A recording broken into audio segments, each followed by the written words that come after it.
Take a look at border crossings from the last fiscal year.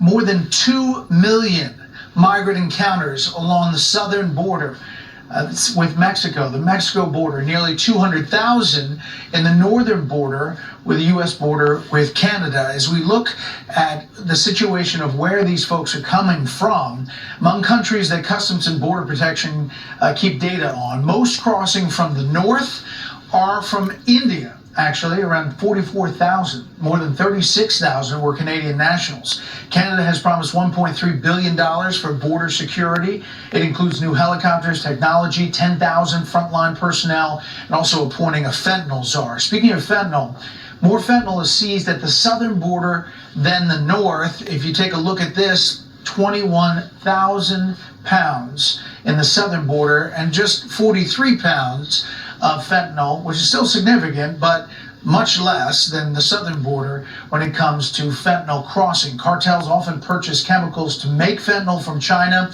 then they smuggle that across the manufactured drug into the U.S. That opioid is blamed for more than 70,000 deaths each year in the U.S., some say up to 100,000 or more. Mexicans had the largest border crossing numbers in 2025 and 2024, with more than 600,000 encounters documented. They've agreed to send 10,000 troops to their border, its southern border. Mexico and Canada are among the countries accepting deportation flights. Panama has also said they will have deportation flights using U.S. funds. Secretary of State Marco Rubio viewed one of those flights which deported migrants from Panama to Colombia.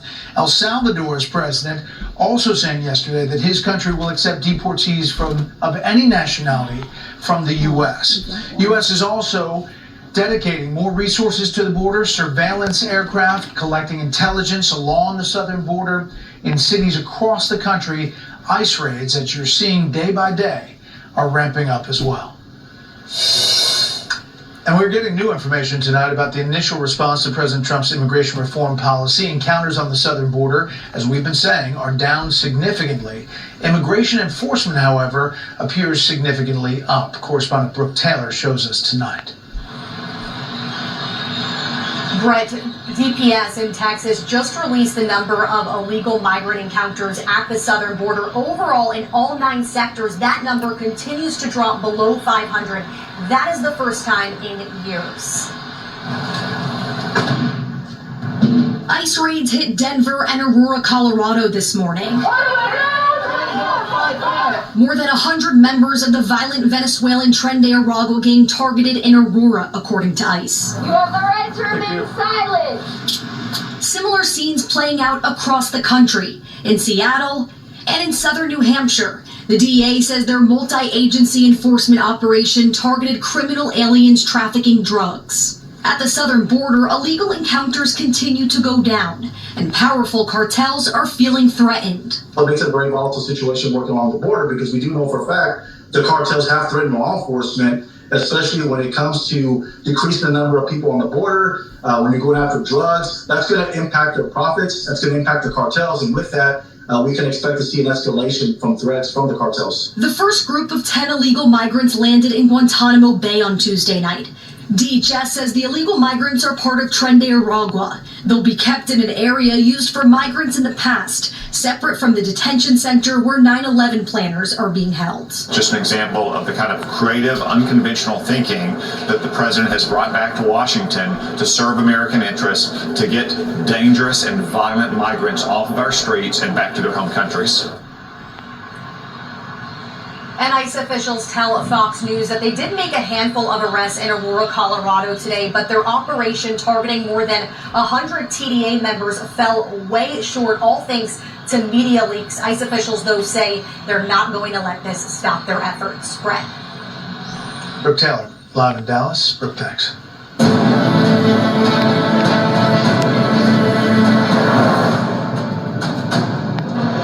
Two men are in custody tonight accused of involvement in the increasing popularity of burglaries involving wealthy and often famous victims. Correspondent Alexis McAdams has details this evening from New York. This New York City pawn shop now at the center of an investigation into a South American theft ring, as police say the two men who run this store were buying stolen luxury items from a group who investigators say were breaking into multi-million-dollar homes across the country. Sources tell Fox one of those homes belonged to Cincinnati Bengals quarterback Joe Burrow. Someone is trying to break into the house right now. My daughter is there. This is Joe Burrow's house. Burrow was out on the football field when detectives say a group of Chilean migrants broke into his house, then took off with some of his valuable items. I feel like my privacy has been violated in more ways than one. Police say the crew was in the country illegally, later arresting them during a traffic stop. This police body camera video shows one migrant wearing Burrow's stolen Bengals hat, telling police they were on their way to Florida. Where are you guys headed to today, sir? Going to bus? Orlando? Wrong way. You're going the wrong direction to get to Florida. Police say one of the owners of the pawn shop, Dmitry Nazinski, had been talking to some of those Chilean suspects. Now he and his co-worker Juan Villar face federal charges for creating an illicit market and fueling demand for burglaries by these theft rings. As the duo remains in custody, the feds taking dozens of boxes of suspected stolen property in as evidence. So here in New York City, Brett, those two suspects pled not guilty today in that court out in Brooklyn, but there's other open investigations into a theft ring that was targeting professional athletes for months. That open investigation includes Kansas City Chiefs star Patrick Mahomes and Travis Kelce. Brett? Alexis, thank you. Up next, the panel on President Trump's Gaza plan and his executive order about biological males in girls and women's sports. First, beyond our borders tonight, Ukraine brings back 150 troops from Russian captivity. President Volodymyr Zelensky announced the latest prisoner swap with Russia. The Russian Defense Ministry confirmed each side exchanged 150 prisoners of war and that the freed Russians were currently in Belarus. And this is a live look at London, one of the big stories there tonight. Scientists hope a mix of artificial intelligence with human expertise will help decipher ancient scrolls. The artifacts were carbonized by a volcanic eruption 2,000 years ago. Did the sound go down? Today, researchers announced the generation of the first image of the inside of one of these scrolls held at Oxford University. Just some of the other stories beyond our borders tonight. We'll be right back. Middle East and some in the White House. Trump campaigned on ending foreign entanglements. Now he wants to own Gaza. Let's start there with our panel. Matthew Continetti, a scholar at the American Enterprise Institute, Kimberly Strassel, a member of the editorial board at the Wall Street Journal, and Robert Wolf, CEO of 32 Advisors. Kimberly, let me start with you. First of all, were you shocked by the statement, and what about the reaction to it? Well, I wasn't really shocked, and I think one way to look at this as a Donald Trump negotiation tactic. If you look what he's doing in foreign policy, he's a businessman. He makes big threats, big challenges. So you see what he did with the tariffs, and then you get Canada and Mexico moving to do more at the border. He said, maybe I'll take over Panama. You see Panama backing away from China, maybe offering to work more with us. Maybe this was thrown out there, not necessarily because Donald Trump wants to run Gaza, but because he clearly wants to see a different way of thinking among regional players about how to deal with the Palestinian problem. The status quo isn't working. So I think this bears watching to see what comes afterward, and if the asks are in fact coming, and that maybe the players then look at it and think, well, that's not as bad as having the United States running Gaza. Right. And Matthew, the White House walked back saying there is no specific commitment to U.S. troops on the ground in Gaza. There's no specific money allotted to Gaza. It's an idea, folks. Get over it. Up some of them about what he ran on both this last time and in 2016. Take a listen. We're going to finally have a coherent foreign policy based upon American interests and the shared interests of our allies. We're getting out of the nation-building business and instead focusing on creating stability in the world. Makes sense. Your thoughts on the statements? Well, Brett, I don't think that President Trump was proposing nation building in Gaza, or at least America doing the nation building. What I think he was doing was presenting a vision for post-war Gaza. And many people have been asking for precisely that from various governments around the world, including the United States. And what President Trump is saying is that if we really want a Gaza that is secure and not a threat to Israel and not a threat to the world more generally, then Hamas must not be a part of it, and that Gaza needs to be rebuilt in a way that ensures prosperity for the Gazan people and for other people that President Trump says might eventually live there. I think it was a bold vision. Obviously, the details will be worked out over time, but I also think it's another example of Trump challenging the conventional wisdom in the Middle East. He challenged the conventional wisdom with our embassy, moving it to Jerusalem. He challenged the conventional wisdom with proposing the Abraham Accords, and now he's doing it here with this vision for post-war Gaza that I think is quite rightly shaking everybody, including capitals in Egypt and in Jordan, which have kind of used the Palestinians as pawns in a larger game, and now can't do that any longer. Amen. I mentioned earlier, Robert, Very good point. King Abdullah of Jordan was meeting with Mahmoud Abbas today. He will come to Washington next week. That is one of the linchpins to solving this problem. Is this, as Kimberly and Matthew suggest, shaking them up to say, okay, what do you have? And Saudi Arabia, too. Listen, as the press secretary said, out of the box is an understatement. It really takes off the two-state solution, which has been the U.S. kind of way for decades. I also think he walked it back a little today because, to Matt's point, he wants to extend the Abraham Accords. And the way he wants to extend it is bring Saudi in. And Saudi was very clear that if there's not a Palestinian state, they won't be part of the Abraham Accords. But I do think that King Abdullah is coming. They want to hear, what are you going to do in Jordan? What land are you going to give up? How are you going to rebuild? Obviously, a lot of people were upset with Egypt with respect to how they let the refugees cross Rafah, or the lack thereof. So I think this is his way to negotiate. Today, it seemed like he backed off a bit, but I certainly don't think that it's something we should ever have boots on the ground, and we should take over that type of territory. And I would say that, a few years back, Jared Kushner hinted to this type of idea that, oh my God, what a great, seaport this would be. But, piece of property, right? Yeah, that's right. Kimberly, in the meantime, the fire hose, as I talked with Britt Hume, continues to flow of stuff that is happening, executive orders, executive actions, and today, the president signing this order about men and women's sports. Take a listen.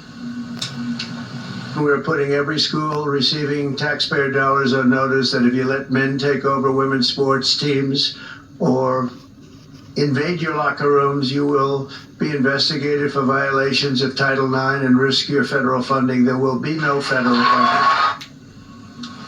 Amen. And the imagery there, Kimberly, with all these young girls around him as he signed that, was quite something in the White House. Yeah, I think it's the most amazing image of this presidency so far. And look, I think this is a big moment, okay? It's not just that this issue is incredibly popular among Americans. This is a 90-10 issue out there. But it felt today, Brett, as though this was sort of the beginning of the end of this long period of cancel culture, where there were so many people that felt that some of these policies were very, very wrong, but they were scared about saying anything for so long because of a risk to their job, their livelihood, their reputation, what would happen to them online. And, I think we owe a debt to some very capable women like Riley Gaines, who really decided to make an issue out of this and embolden people to step up. And I think that's one of the reasons Donald Trump was elected. Americans wanted to see more people voicing their concerns, and this was a big one. Yeah, Amen. It's true. It is about a 90-10 issue, if you look at it. And it's also sweeping of any educational institution that gets federal funds. That's right. It's part of President Trump's agenda to use the executive branch of government in ways that really push back against woke, Brett. And when you look at the kind of rise of DEI and political correctness over the past decade, it seems to me that the issue that broke it, the issue that started the shift back to the right, was the gender madness, was this idea that biological men would be in women's sports. And so here Donald Trump is taking action, which is quite popular. And I don't think you're going to hear much dissent from many Democrats who understand that their party has been on the wrong side of this issue in the past. Speaking of Democrats, panel stand by. Up next, we'll talk about the Democrats. They're definitely going after Elon Musk, but can they keep up with the Republicans and the Trump agenda? And then a bit later, not hardly. It's essentially young kids and Elon Musk running around. We have no idea what they're doing. We have got to tell Elon Musk, no. Shameful. Elected your Shameful, all of them. On USAID, they can close down Social Security. You guys need to resign. Shame on you. We will speak up. The executive branch of government in our system has This is the a good right to man. evaluate how executive branch agencies are operating. Democrats say the resistance is back, and the USAID funding freeze and dismantling is causing it. Politico writes in their magazine, Democrats are falling for Trump and Musk's foreign aid trap. Relaunching the resistance to defend one of the least popular corners of the federal budget could be a monster miscalculation. Some prominent Democrats told me they have serious strategic reservations about how their party is fighting back. James Carville, David Axelrod, Rahm Emanuel agree that Democrats need to save their outrage for issues that will resonate with voters, cutting benefits, rising prices, not slashing foreign aid. We're back with our panel. Robert, what about that assessment of some of those Democrats and the pushback on the Elon Musk stuff? Yeah, so I think the Democratic message has been pretty weak. I think yesterday when they're yelling, "We will win," I'm not even sure we think that's inspirational of what they're trying to win. In my opinion, they should work with the rest of Congress and make sure that the legislative branch is a co-equal and has the power of the purse. I actually think the idea of Doge made a lot of sense, but I think it's just running, in my opinion, way too ad hoc.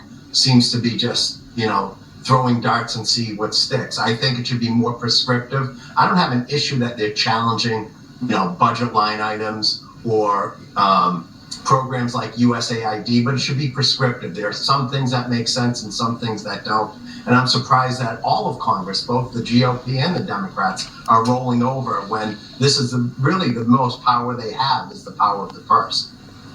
Right. Kimberly, I guess the pushback from Republicans is one, that voters knew this was coming and they voted for it. And two, we always seem like we're one election away from taking care of the waste, fraud, and abuse. Well, I mean, that's just it, Brett. If there is one thing that nearly every American agrees on, is that government is a problem. Slow, paralytic, fat, doesn't get stuff done, makes mistakes. And so the notion that anybody out there in America is getting unhappy that Elon Musk is coming in and breaking a I'm bunch of tickled to science, see him in there. parties. Drain the swamp. And the weird thing about this is that Democrats think that they've got a message. This is not the hill to be dying on. The strange thing I find about this party is that they don't seem to believe that they're making progress unless they're protesting and bringing down the other side. They've been given this remarkable opportunity to try to get themselves straight with the voters on some positive issues that they believe in. And I think that they'd be using their time far better than protesting against cutting USAID money for transgender operas in other countries. Yeah, and as far as the flow and all that's happening, here is Governor Pritzker of Illinois saying even the Gaza statement, it was strategic. He says so many things that are so far out of bounds. And you lie about everything, buddy. Dangerous. It's hard to tell when he's doing something, just off the top Your of his lips head are that moving doesn't and you're really lying. Trying to distract often, Shameful perhaps, governor. from what Elon Musk is doing at some of the agencies yesterday, or if he's actually proposing something that's real. So they're saying, Matthew, it's like, look at the shiny thing over here. Right. Well, Brett, the Democrats have deep troubles. When you look at recent polling, you see that the Democrats have record disapproval. The outgoing Democratic president, Joe Biden, remember him? He left with a 39% approval rating. When voters are asked how did the country progress under Biden and Harris's leadership, voters tell pollsters that we went backward in a whole host of metrics. So what virtually we see, destroyed like parts we of the just saw country. at the top of the segment, it seems to me that Democrats have not learned anything from this election, and Governor Pritzker and Maxine Waters are not the answer to the problem. Right.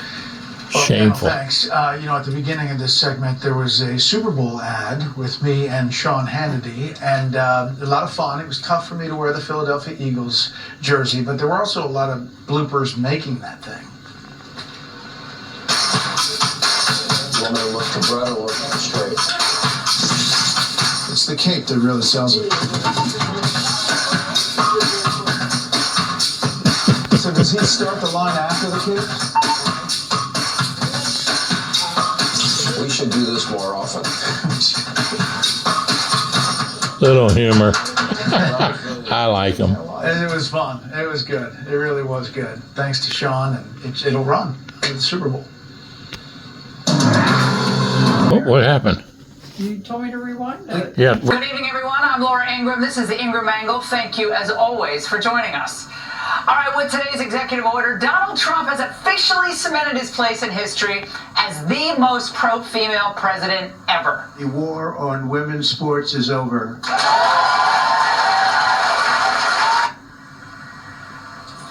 As trans lunatics are frenzied in defeat, we're going to talk to one of the winners in this battle. And as for Trump's bombshell Gaza proposal, the president is willing to think outside the box, look for new and unique dynamic ways to solve problems that have felt like they're intractable. Middle East leaders say they were caught off guard, but Defense Secretary Pete Hegseth, he's here to tell us more. And what really has liberals fuming? That their taxpayer-supported slush funds are being zeroed out. We will not shut up! Oh, we shameful. will stand up! We will speak up! We will rise up! But have Dems found their resistance legs? And that brings us to Trump waste removal services. That's the focus of tonight's angle. I love it. You ever seen what happens when addicts can't find their fix? Well, it's pretty ugly. They'll do and say almost anything to get their drugs. Listen, I need you to help me out, all right? I need you to give me some money, okay? I need you to give me like $5, like $20, something like that, because I'm in some trouble. Well, official Washington has been addicted to spending for decades. And look, they use our money for their own pleasure trips, and they expect no consequences. Typical addicts, no accountability.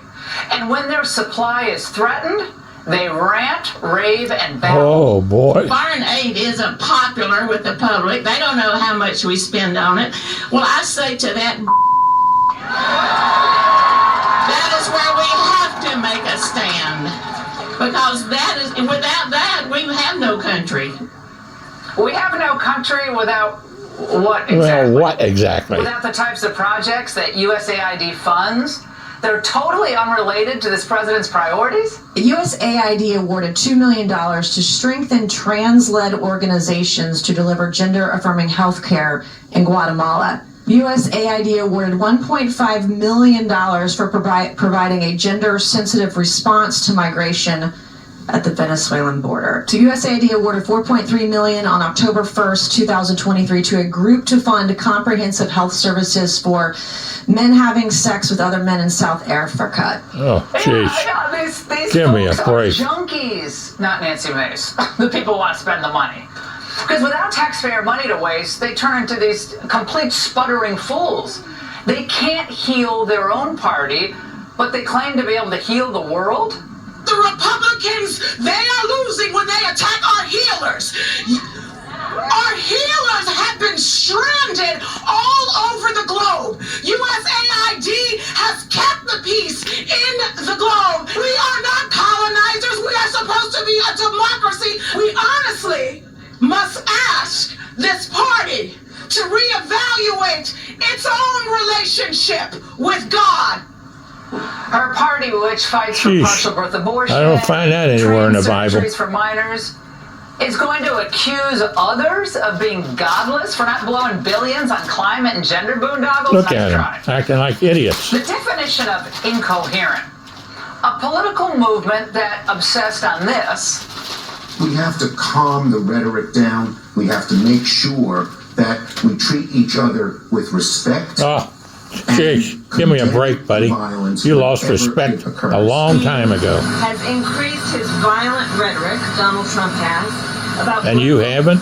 Shame on you. But now the party sounded like this. Well, let me tell you something, Mr. Trump. You and your little friend off of Twitter, y'all about to find out. We are here to fight back. Oh, brother. Tell Elon Musk, nobody elected your ass. We have to fight this in the courts. We have to fight this in the Congress. We have to fight this in the streets. Shut down the city.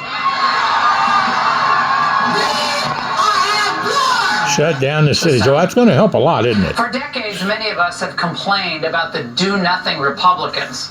That every election season, they promise to starve the beast, they bemoan the rise of the bureaucratic state, they pledge to bring transparency to Washington. Wouldn't that be great? But year after year, government spending only increased. Whack job programs kept getting funded, and the slush machine kept turning. But Trump 47 is changing all that. Having learned some pretty tough lessons from his first term, President Trump knows he has no time to waste if he really wants to slash government waste. And he knew this would require unconventional thinking from someone who, like himself, is used to defying the critics. Elon Musk's blitz through the federal government and its spending has put official Washington and its toadies on defense. Amen. They're scrambling now for an effective response. NBC is warning that Elon Musk and Doge are hacking the government with lightning speed, no less. Only DC, by the way, would actually say that an effort to save taxpayer money, where staff are working 120 hours a week, that's somehow called hacking to them. Now, this piece unwittingly is hilarious because we're supposed to be frantic because his team of really smart people is they're pouring over office building leases, spending contracts, and employee performance with the stated intention of radical downsizing. You mean in all his free time between managing SpaceX and Tesla, Elon Musk is doing what President Trump committed to doing on the campaign trail? He called it the Department of Government Efficiency for a reason. Although it is a humorous name, ironically, I think Doge will have a very serious and significant impact on government waste and fraud and abuse, which is really astonishing. Hundreds of billions of dollars, maybe as much as $1 trillion, down a rat hole in D.C. every year. Yep. And now the Doge team is Been there a long time, too. elimination of entire departments and agencies that are not going to have any negative impact on the average American. Now, earlier this week, we exposed the corruptocrats at USAID, but again, that's just the tip of the bureaucracy. But will Trump really do what President Reagan once floated doing? Will he shutter the failed Department of Education? Sure sounds like it. Should shut it down. Number one in cost per pupil. So we spend more per pupil than any other country in the world, and we're ranked at the bottom of the list. We're ranked very badly. And what I want to do is let the states run schools. This is making those who benefit ideologically or financially from a perpetually unaccountable bureaucracy very agitated, even very belligerent they're becoming. Musk is their new public enemy number one. This dude is probably one of the most unintelligent billionaires I have ever met or seen or witnessed. Which, you know, you can probably even... And you are very bright, I guess. People on TV. Anyways, all of that is to say is that they don't do their homework. Anyways, now imagine being AOC and trying to convince voters that she's smarter than Elon Musk and Donald Trump. Now, nevertheless, the squad is fanning out, trying to stretch its clipped wings. Note what happens when these brainiacs are asked simple questions. There are Americans who want the money that America spends abroad to be spent at home instead. Can you explain to those people why you think they should be interested in helping families like yours? I think what is really important for the American people to understand is that this money really amounts to less than 1% of what our budget is as a country. It is money that goes to the most vulnerable around the world. How arrogant can she be? Oh, it's just tens of billions of dollars. No biggie. No wonder America is in such massive debt. Now, New York senior senator was no more convincing. Doge is operating in many ways like a shadow government. The American people will not stand for an unelected, secret group to run rampant through the executive branch. Being innovative is good. But Mr. Musk, this isn't a tech startup. These are public institutions. Sorry, Senator, we need to drain the swamp, and you need to retire. Is now against unelected power? That's precisely what the bureaucratic state is. It's what Musk wants to put an end to.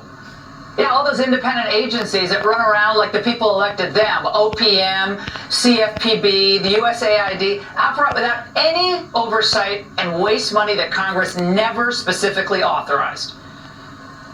But while Doge combs through this tangle of overspending, and thank the good Lord they're doing it, they do need to remember that if these Democrats ever win back the House, they will start subpoenaing everyone. They even tried that today on the Hill.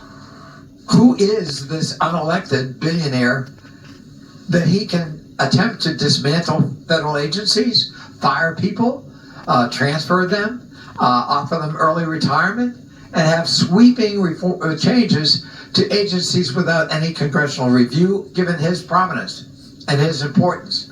I move that the committee subpoena Elon Musk to come before it as a witness at the earliest possible moment. Democrats are itching to get back into power. Why? To serve you? No, they want to launch more investigations.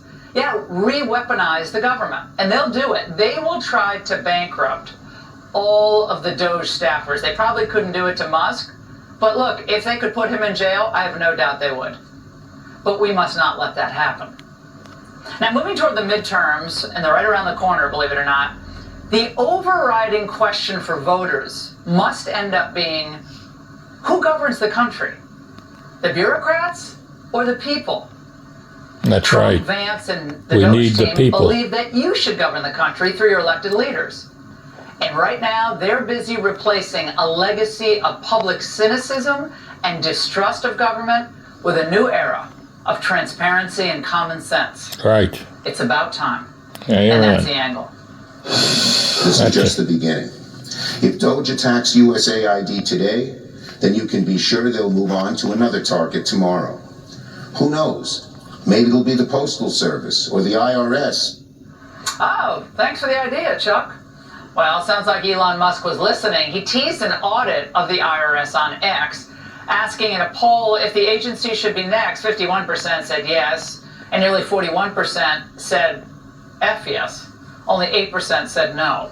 And joining me now is Missouri Senator Josh Hawley. Senator, it is amazing that whether you call it turning over the rocks and seeing the creepy crawling things scatter, or just sunlight the best disinfectant in Washington, man, they're panicking in the Democrat Party over this. They're panicking big time, Laura, because their power base is being threatened. That's what's really going on here. I mean, look at what they're doing over USAID. This is because they've used that as their personal plaything. And that includes billions and billions of taxpayer dollars that have gone, to fund outrageous stuff overseas, like trans-affirming projects in Zimbabwe or whatever, but also, let's not forget, to fund their preferred media outlets, like Politico, and who knows what other left-wing rags have been getting money, federal government money, from this agency, and there's been no accountability. So yes, what's happening is Trump is exposing all of this. He is cutting off the liberal supply chains, as it were, and the liberals are just losing their minds. They're totally losing their minds. We need more of it. You mentioned the IRS. I love it. I love Trump's idea to get rid of the Internal Revenue Service. Let's make it the External Revenue Service. Let's start making these agencies work for the American people. Amen. Well, True. I think Senator Chris Coons may actually have won the award for the most unhinged take on what's going on. Check it out. If Elon Musk wins and our foreign assistance completely ends, who will cheer and who will win? The cartels will win, terrorists will win, Russia will win, China will win. This effort is not efficient, it is not sane, it is not respectful, and it does not make America safe. Well, he's not screaming like some of the other folks did, but this guy knows better, and I think they're really trying to figure out, how do we get our sea legs in the resistance? And so now they've put themselves on the side of the profligate spenders in D.C., living up to the cliche of the big spending fat cat Democrats. They're just walking right into their own bad brand. Yeah, so here's their message, I guess, Laura, to the American people, which is that, yes, we would love to waste your money. We'd like to take all of your money. We don't want to spend it on America. We don't want you to have better jobs. We don't want you to have higher wages. We don't want you to have a secure border. We'd love to go spend it overseas promoting the left-wing transgender policies. We want to make sure that the trans flag is flying everywhere. We want to make sure that we're pushing every left-wing pro-abortion policy we can. That's what we want to spend your money on, America. That's their message. I hope, Laura, that they run on this in the midterms. I hope they run on this forever. This is exactly what the American people rejected. And the Democrats wonder, why are we so unpopular? That's why you're so unpopular. Amen. Do you have any doubt, Senator, that if the Democrats in the midterms were able to recapture the House, that they would have, and the articles of impeachment, Democrats already, written them up, but that they would go back to the investigations, subpoenas flying, and they'll do that as long as they're alive. Investigating Doge. That's the only thing they know Elon to do. Musk and others. Oh, not a doubt in my mind. That's exactly what they would do. I mean, they would absolutely try and turn the full weaponization. They go right back to their playbook, Laura, which is weaponize, weaponize, weaponize, try to intimidate any reform. And they learned all that from Saul Alinsky, the radical teacher of Hillary Clinton and Barack Obama, and the National Education Association, and the Department of Education. They won't do. And Federal. we've got to remember that. This is why what Trump is doing Shamefully. right now, attacking this whole left-wing infrastructure, is so important. Senator, as always, thank you. When we come back, thank you, Senator. How will Trump's plan to take over Gaza actually work? We're going to ask Secretary of Defense Pete Hegseth that and a lot more coming up. Basically, his entire public career criticizing foreign entanglements, nation building, sending American troops to fight abroad, particularly in the Middle East. This plan seems like it could ultimately involve all of those things. Can you explain this reversal and how building and owning Gaza squares with America First foreign policy? I would reject the premise of your question that this forces the United States to be entangled in conflicts abroad. Let me just take a step back here, because this is an out-of-the-box idea. That's who President Trump is. That's why the American people elected him. Indeed, the president's bombshell announcement yesterday seemed to catch Capitol Hill, along with foreign allies and foes, a little bit off guard. He said in that press conference, everybody I've spoken to loves the idea of the United States owning that piece of land. Well, here are some of the words from the leaders across the region this morning. Unequivocal rejection, illegal, racist, non-negotiable, absurd. Oh, is that just the typical press naysaying, or is there something deeper going on here? Joining me now, Defense Secretary Pete Hegseth, first time on the Ingram Angle as the Secretary of Defense. Mr. Secretary, congratulations. A good man. On tonight. I saw you earlier with Prime Minister Netanyahu, and I know you said you didn't want to get ahead of the president on this, but this has caused quite a stir among our allies and among our adversaries. What can you tell us tonight to clear up some of the confusion about what the president floated? Well, I think what Caroline said is right. There's a lot of assumptions being pushed upon what the president said. And what I said in front of Bibi Netanyahu, it's worth repeating right now, that ultimately all options are on the table because we're not going to lay out exactly what we would or would not do in this particular context. This is an outside-the-box thinker who understands, Laura, the definition of insanity. which is trying to do the same thing and hoping for a different result. And in Gaza, we've seen for decades, time and time again, this false belief that if we just try a different sort of Hamas, or maybe the Palestinian Authority, or maybe once they're cleared, then we allow them back in, we renegotiate again, that we'll get some sort of a different outcome. Bibi Netanyahu and the Israelis know that's not true. President Trump knows that's not true. And so he's willing to overturn the apple cart. As she said, think outside the box. Recognize that you can, through these types of discussions, Laura, you can also move the Overton window of what's possible. The Israelis want to remove Hamas. This is what, Benjamin Netanyahu and others have said very clearly. Hamas needs to go. There's phases of the negotiations that the Israelis are undertaking, and we need to bring our Americans back as well. But once Israel is able to eradicate Hamas, that's not our job. Israel wants to do that, and they will do that. The status of Gaza after that is a conversation that President Trump is willing to have. What is its status? How is it actually guaranteed? And Laura, you and I have talked about this too in the past. I'm a veteran of the wars in Iraq and Afghanistan. I recognize what entanglement in the last 2 decades has looked like. President Trump was one of the first people to call the Iraq War a dumb war. And that's not to impugn those that served there. I love the legacy of those that served there. But the recognition of the result is that we got entangled for decades, and what did America get out of it? So he knows that. He's led the charge on raising the alarm bells about that. That's not what Gaza is about. Gaza is about keeping all options open, recognizing the support of an ally, and thinking outside the box, and who knows what happens after that. Do you know if the president checked with Jordan or any of our Middle East allies before the announcement yesterday? I mean, and again, I don't know if this reporting is accurate. I have no idea, Mr. Secretary, but the reports are that the chief of staff was taken aback by the announcement, that others in the room were surprised by the announcement, which is, that's not a negative or positive, but if a lot of people are taken by surprise, you can't be surprised that the reaction is, whoa. Well, I wasn't surprised, Laura. I appreciate the robust conversations that go into how the president makes decisions. Nobody talks more to allies than President Trump. No one's done more for that region. No one's brought more peace through the Abraham Accords, through working with neighbors. He also recognizes the obvious. I mean, think about the indictments on Gaza from, say, the left for the longest time. It's an open-air prison, is what they say all the time, trapped by the Israelis. Well, what if we opened the door and allowed people to actually leave if they wanted to leave temporarily or for a longer term? He's simply asking the question that others won't ask. Okay, in the Sinai, Egypt, or in Jordan, would you be willing to entertain it? What would be the terms by which you would?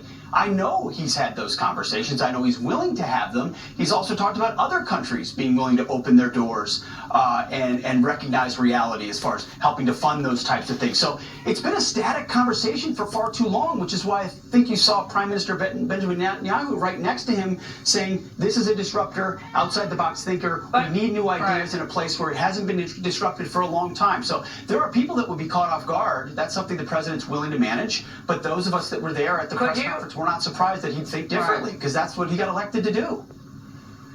Could you envision U.S. boots on the ground to manage this takeover or rebuild?